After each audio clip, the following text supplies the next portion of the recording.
Hello बच्चों, let's read the question. Question कहता है what happens when magnesium reacts with carbon dioxide and sulphur dioxide gas.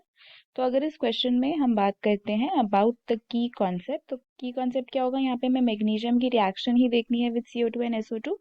तो यहाँ पे पहले तो हम मैग्नीशियम और कार्बन डाइऑक्साइड का रिएक्शन देखेंगे, फिर हम मैग्नीशियम और सल्फर डाइऑक्साइड का रिएक्शन देखेंगे। This is what is our key concept. तो अगर हम पहले पार्ट की बात करते हैं यानी कि CO2 के साथ अगर देखते हैं, तो मैग्नीशियम जब कार्बन डाइऑक्साइड के साथ रिएक्ट करता है तो एक रिडॉक्स टाइप की रिएक्शन होती है और ये रिएक्शन एक्सोथर्मिक होती है। मतलब इस रिएक्शन में हीट इवॉल्व होती है। तो जब मैग्नीशियम कार्बन डाइऑक्साइड के साथ रिएक्ट करेगा तो एक तो MgO मिल जाएगा और एक C मिल जाएगा और साथ ही साथ बहुत ही हीट इवॉल्व होने वाली है। इस रिएक्शन को बैलेंस करोगे तो यहाँ पे 2MgO और 2Mg आ जाएगा and this will be a balanced reaction. ठीक है, तो हमें व्हाइट कलर का मैग्नीशियम ऑक्साइड मिलता है और कार्बन मिल जाता है ग्रेन्यूल्स में। So this is a redox reaction क्योंकि मैग्नीशियम जो है वो ऑक्सीडाइज हो रहा है और कार्बन डाइऑक्साइड में रिमूवल ऑफ ऑक्सीजन हो रहा है तो वो रिड्यूस हो रहा है और हीट इवॉल्व हो रही है, तो ये एक्सोथर्मिक रिएक्शन है। दूसरा पार्ट है the reaction with sulphur dioxide.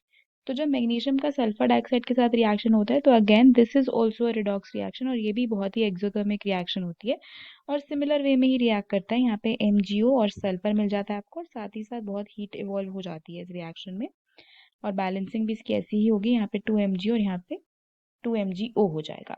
ठीक है, तो यहाँ पे देखो Mg जो है वो ऑक्सीडाइज हो रहा है MgO में, SO2 रिड्यूस हो रहा है लॉस ऑफ ऑक्सीजन की वजह से। So this is also redox reaction. तो दोनों सेम तरीके से ही रिएक्ट कर रहे हैं, basically both are the redox reactions and दोनों ही रिएक्शंस में बहुत हीट इवॉल्व हो रही है। So it is an exothermic reaction also.